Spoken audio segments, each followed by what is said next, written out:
Hello everyone, আসসালামু আলাইকুম। কেমন আছেন আপনারা? ইফাত কিচেনে আপনাদের সবাইকে স্বাগতম। পবিত্র রমজান মাসকে সামনে রেখে কলিজা ঠান্ডা করা একটা দারুণ রেসিপি নিয়ে হাজির হয়েছি। আজকে তরমুজের লাসি করে আপনাদের দেখাবো। এখানে ছোট সাইজের একটা তরমুজ নিয়েছি, ফ্রেশ পানি দিয়ে আগে থেকে ধুয়ে রেখেছি। এখন অর্ধেকটা স্লাইস করে নেব। আমার রেসিপিটি যদি আপনাদের ভালো লাগে প্লিজ আমার চ্যানেলটাকে সাবস্ক্রাইব করবেন, লাইক কমেন্ট শেয়ার করে আমার পাশে থাকবেন। আপনাদের একটা লাইক কমেন্ট শেয়ার আমার কাজের উৎসাহ বাড়ায়। এখন বিচিগুলো বেছে ফেলে দেব। ইফতারিতে আমরা নানান ধরনের শরবত লাসি করে থাকি।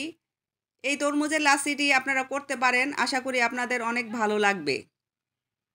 একটা ব্লেন্ডারের সাহায্যে এখন আমি লাসিটি তৈরি করে নেব। 2 কাপ তরমুজের স্লাইস, আধা কাপ মিষ্টি দই, 1/4 কাপ চিনি, কিছু ice cube, 2.5 cup liquid milk দিয়ে দেব।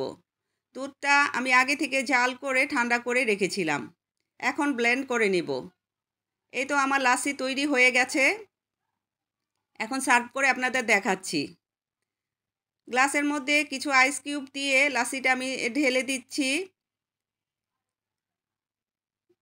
তরমুজের 2টি স্লাইস দিয়ে গার্নিশ করে নিচ্ছি। দেখেন কতটা আকর্ষণীয়, লোভনীয় লাগছে মাশাআল্লাহ। আর খেতে তো হয়েছে দারুণ। আপনারা অবশ্যই রমজান মাসে এটা ট্রাই করবেন, আপনাদের ভালো লাগবে। যাই হোক, ভালো থাকবেন, সুস্থ থাকবেন, আমার জন্য দোয়া করবেন। দেখা হবে নেক্সট কোনো রেসিপিতে। আল্লাহ হাফেজ।